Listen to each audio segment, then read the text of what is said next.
Hi, it's Anthony Manueli again, doing another book recommendation. The next one I'm going to talk about is The Millionaire Next Door by Thomas Stanley.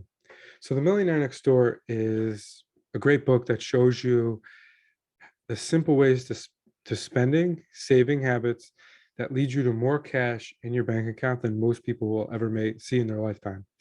And it also helps you avoid critical mistakes on your way to financial independence.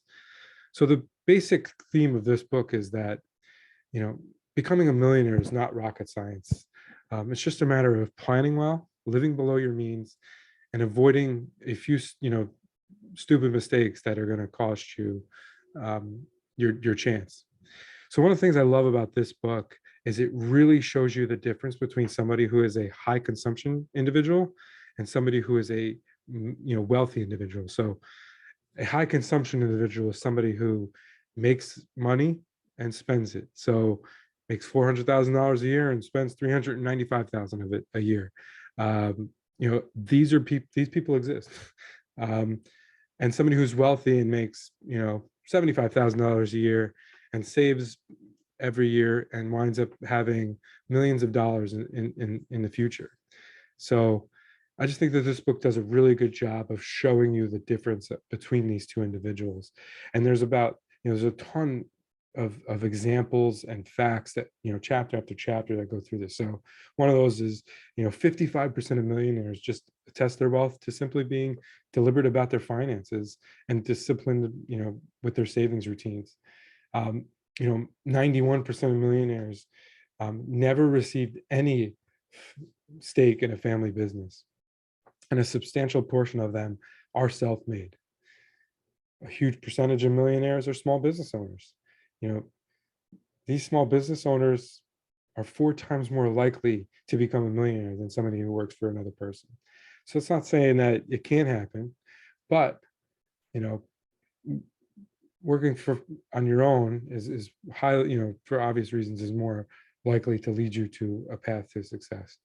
And we're not talking about the people that own these businesses or owning huge Fortune 500 companies or billion-dollar companies. These are people that own trade, a plumber, an electrician, a contractor, um, store owners, restaurant owners. Those are the types of people we're talking about here. And then many millionaires reject the status symbols whenever possible because they believe, living in a financially, independent lifestyle is more important than a high social status lifestyle.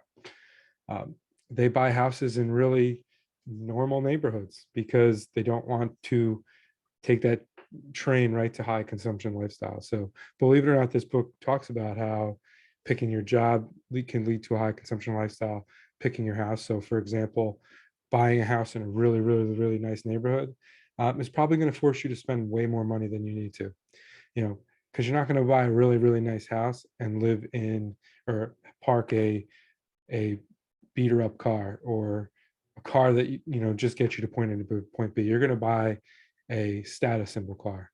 You're not going to not have the most pristine lawn care possible because you want to show that you have money. You're also not going to have clothes that are, from low, low clothes that you'd find at like Walmart or some other place. You're going to buy really, really expensive clothes because you want to show off to your neighbors. So it's just, those are a couple of the facts. One of my favorite facts was, and it's a little bit out of date today, but I thought it was an interesting insight, was that really rich people, millionaire people, used to buy cars at the lowest possible cost per pound. And I thought that was one of the most interesting facts because, you can see like how that makes sense. If you're buying, in the book they talk about Lincoln Town cars and things like that. But it was just really a really interesting insight. So once again, I think that this book is a must read for anybody, especially younger individuals moving up, into the real world. I'm glad I read it, and I hope you do too. Have a great day.